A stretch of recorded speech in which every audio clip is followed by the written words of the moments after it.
Mindanao, a land of unparalleled beauty and bounty. The fertile plains, verdant mountains, and its rich blue seas is the undisputed country's food basket. The country's second largest island is home to different indigenous lumats, the Moros and Christians. However, despite its natural riches, the region is mired in poverty and neglect. 4 out of the 5 poorest provinces in the country are found in Mindanao. 5 of the Mindanao regions registered poverty incidence of 39%, higher than the national average of 26.3%. Mindanao, a region that has been scarred by decades of armed conflict.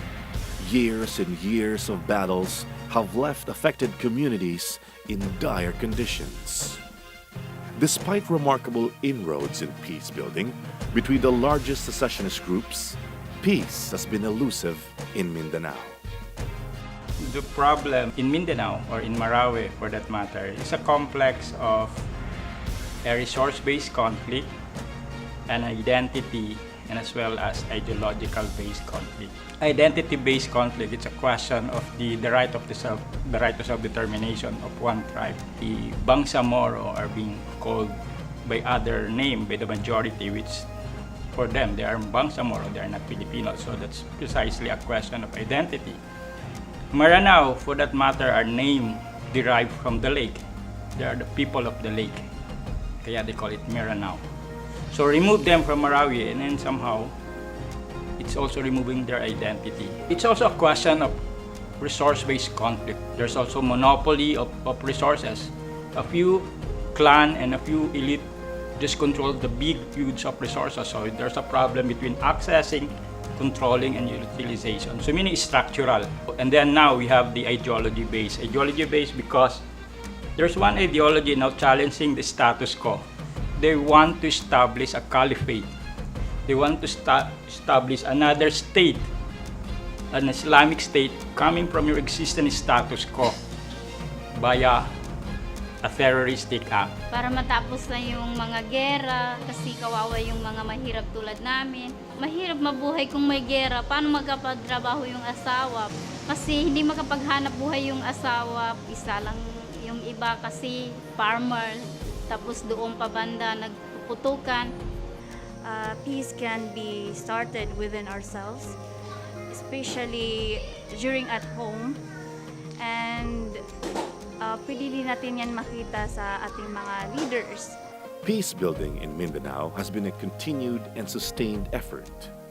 Peace builders are constantly working in the communities trying to build a foundation of development and harmony. VSO is the world's leading independent international development organization consisting of volunteers working in different countries in a bid to fight poverty. VSO Philippines has been existing in the country in the 1960s, and one of its main programs in Mindanao is the Resilience for Peace and Social Cohesion program. VSO has successfully addressed some issues in the ground because it is closely working with its partners. Our program is also supporting the youth, but still on peace building. Yeah, so youth, women, and other sectors as well. Focusing on resilience in the context of peace and social cohesion, but also in terms of climate change adaptation and disaster risk reduction.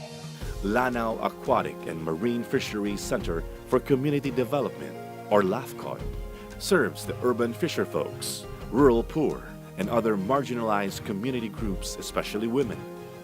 Its programs have successfully improved the relations between Moro and Christians, who jointly patrol and manage the marine sanctuary. We make the strategy for coastal resource management to somehow an activity where people have a dialogue, where people will gather together to develop the resources and at the same time develop their own community. The need for a sustaining advocacy is actually need to be continued. Otherwise, this development that they are experiencing now will actually be at stake.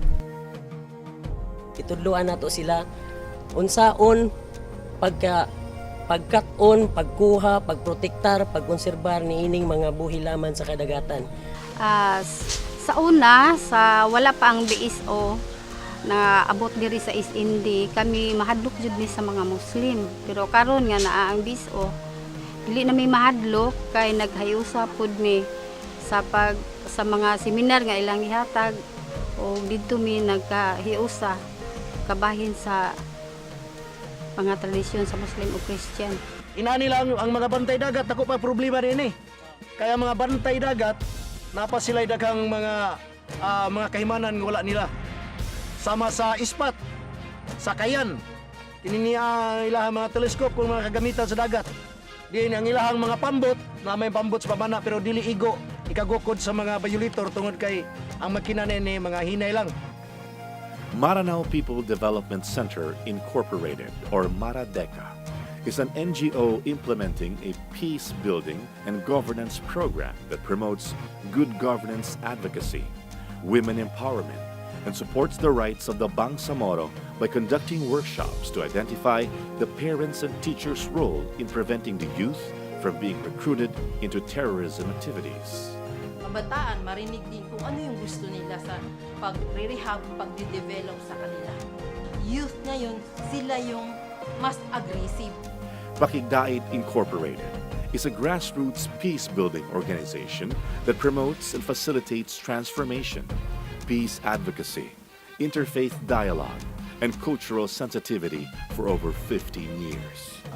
Interfaith Council for Peace in Mindanao is a daughter organization of the Pakigdait Incorporated, composed of religious leaders from different religions. We allow every religion to host the church and masjid visitation to present their teachings, their doctrines.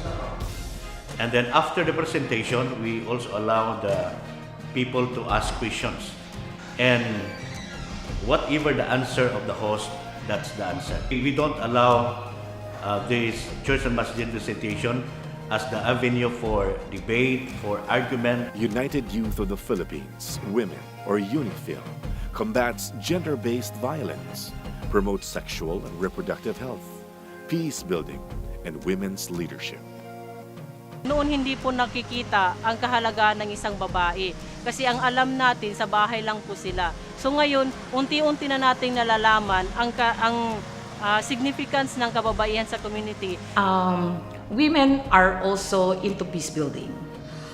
Since the peace process started, UNIFIL Women started its participation in the peace process. We started with the communities. In order for them to participate in the peace process, we started organizing them and formed them into a monitors. In the absence of men sa bahay, ang women po yung nagiging tatay at nagiging nanay sa kanilang mga anak. VSO volunteers and partners take time to build long-term relationships to develop trust and knowledge. Indeed, peace in Mindanao can be achieved with the help of people like you and I. You can help our peace builders by volunteering to help support initiatives in bringing peace to the region. In this beautiful island, peace is and will never be an elusive dream.